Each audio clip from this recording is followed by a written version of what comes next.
Welcome, I'm Lee Johnson and this is my channel, and if you like my content then please give me a thumbs up and a share and comment and all of the good things. Now today I want to talk about something which I've been seeing more and more lately, which relates to the Catholic Eucharist or the communion, the transubstantiation process that is taken during the Eucharist.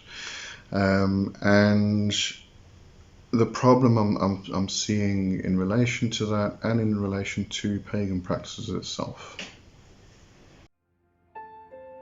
Welcome to my channel. You are entering the world of magic and mysticism with your host, Lee W. Johnson. Keep the lights on and help improve the channel by becoming a supporter for just $2.99 per month. Hit the join button.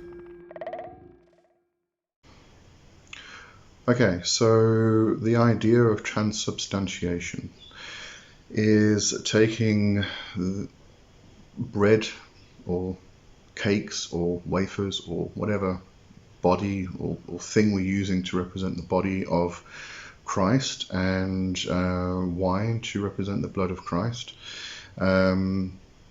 and how that relates to pagan practices and the problem that's coming up. So what I'm seeing a lot lately is people carrying on about, well, basically putting down Christian practice, this particular Christian practice.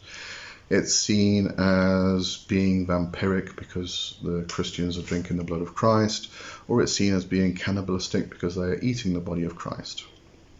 And it's all in the sense of trying to put down the Christian faith, the practices that they have, which are kind of being misrelated, misunderstood and things like that. But I don't want to talk about the Eucharist itself. What I want to talk about is the red meal and the houzle. Now, I've found that if I ever perform a red meal with somebody who is fairly new to witchcraft, it has a relationship to the Eucharist because it's very similar. And this generates a negative response because, you know, it's Christian based, it's Catholic based. Now, the problem is that all the new people coming to witchcraft are going to be seeing all of these memes and such which are carrying on about Christians being vampires and cannibalists and such things. And when somebody like me then goes and does a red meal with such a person, they're just going to have a reaction, a negative reaction, because it gets seen as being this Christian thing. It's not a Christian thing. It is a Christian thing, but it's not originally a Christian thing. You know, a lot of Christians will argue that it is, that there were certain apologetics that were false in their apologies and things like that. But if you have a look at the history of such things, the actual roots of the Eucharist itself, then it comes out of older practices. It usually gets related to Mithraism and Greek practices relating to Dionysus. But it's even older than that. We've found around about 3100 BC, the priests of Osiris were using bread as the body of Osiris. But this whole idea of transubstantiation, of bringing the spirit of a deity into the body of bread or wafers, whatever substance we're using, and the blood of the god, of the deity into wine, is a really old practice. We have the houzle from the Germanic traditions. We have what we've now come to know as the red meal, which is the same thing as the houzle, really. But what we're doing is we are taking wine and bread, and these become representations, symbols. The bread represents the grain, which is the body of the earth. The wine is taken from grapes and it becomes a liquid, and it's We usually use red wine because it represents blood. It's red, and therefore it is the blood of the earth. And this becomes a symbol for the god and goddess. And we then invoke the witch father and the witch mother, and we bring them into these substances, and then we take them into ourselves. So the process is exactly the same as the Eucharist, but again, it's an older practice.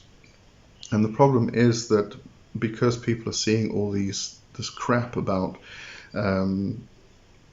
Christians being vampires and cannibalists or cannibals, it just then becomes related to that only. And when we try and do this in a pagan practice, that's all that comes up, and the person then cannot practice this thing, this pagan practice, because they just have this relationship to the Eucharist, to the Catholic faith, to the Christian faith. Not all Christians practice the Eucharist. They may have open communion. So it is generally considered to be a Catholic practice itself. But, you know, going around and saying that this is that the Christians are being vampires and cannibals is ridiculous to begin with, and it's harming the pagans. It's harming the pagan practices, the older practices that we do. It's harming it left, right, and centre. So if we could please stop this bullshit. You know, it's fine. Go out and speak bad about Christianity. Put them down. Do whatever you want to, but don't ruin or damage the pagan practices, which are older. And you know, ruin it for people who are actually wanting to do these things because it's part of their tradition, it's part of their faith, and trying to pass that on to other people who then come in and have a negative reaction to it straight away because of what they're seeing on social media and the relationship to the Catholic Church. You've got to try and remove that, because it's the same type of practice, but it's in a pagan format. It's in a pagan ideology, and it's got nothing to do with the body of Christ. It's got to do with the body and blood of the earth, of the representation and symbolism of the god and the goddess.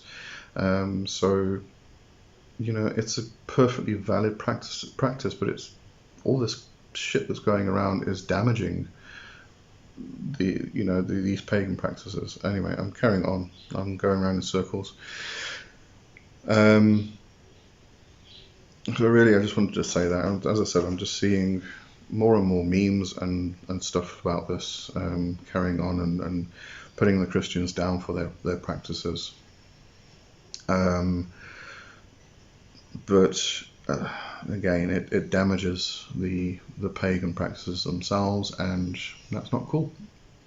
All right. Anyway, have a nice day, and I'll see you next week. Cheers for now. Bye bye.